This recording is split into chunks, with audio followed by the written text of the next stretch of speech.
Oi, tudo bem? Eu sou o professor Jorge Mikles e estamos aqui outra vez para tratarmos de assuntos importantes relacionados ao temário do direito administrativo.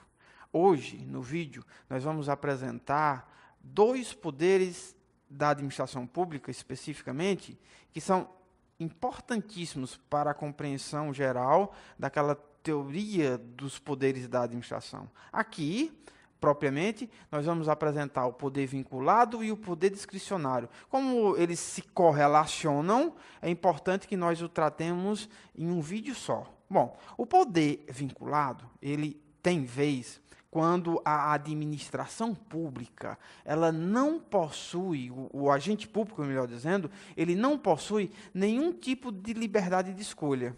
Ele, diante de um determinado fato concreto, ele simplesmente vai ter que praticar a ação que previamente a lei havia previsto a respeito do seu conteúdo.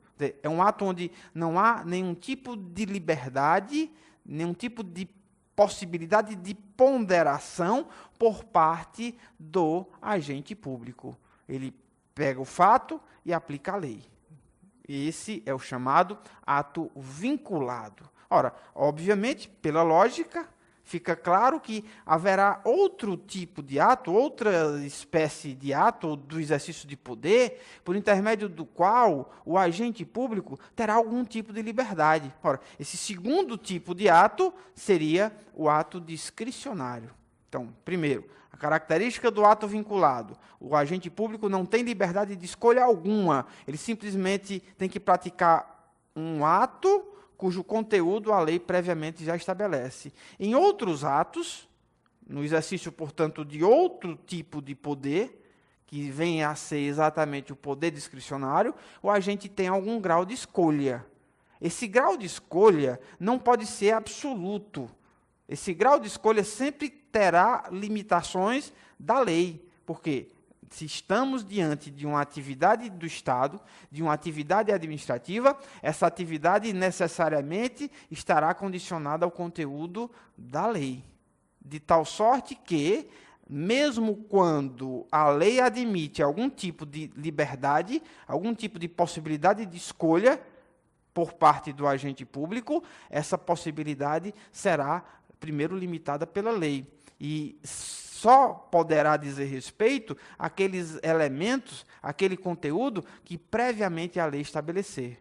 Mas sempre que existir uma liberdade de escolha, em qualquer grau que seja, nós estaremos diante do ato discricionário. Qual é, então, a principal diferença entre o ato vinculado e o ato discricionário?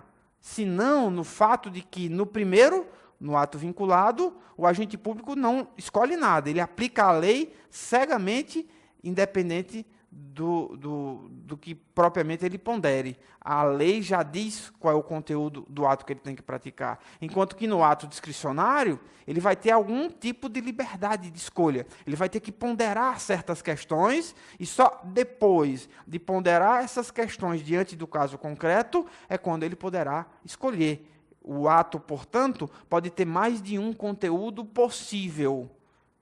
É o caso da discricionariedade. Agora, dizer que um ato é discricionário, isso é muito importante para a sua compreensão, não é dizer que o ato pode ser praticado de maneira arbitrária, de maneira totalmente livre.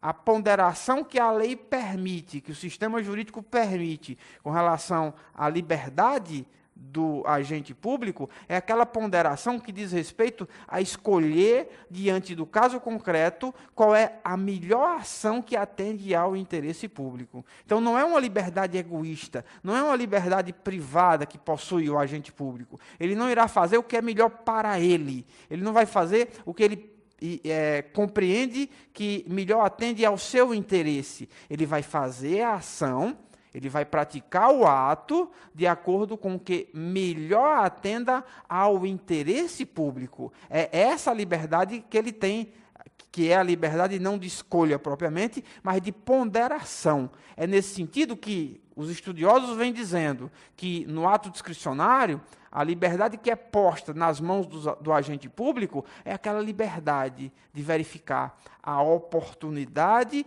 e a conveniência da prática do ato. Oportunidade e conveniência são palavras que possivelmente podem cair na prova. E quando essas palavras vierem postas numa questão de concurso, o agente público deve ponderar a oportunidade e conveniência. Bingo! Você está diante da ponderação ou da referência ao poder discricionário. Quando a questão disser o contrário, olha, o agente não tem nenhuma liberdade de ponderar a oportunidade e conveniência, bingo de novo, você está diante do poder vinculado. Aí fica fácil, na hora da prova, para você fazer estas ponderações. Para hoje, a dica é essa. Aguardo você no próximo vídeo. Até lá.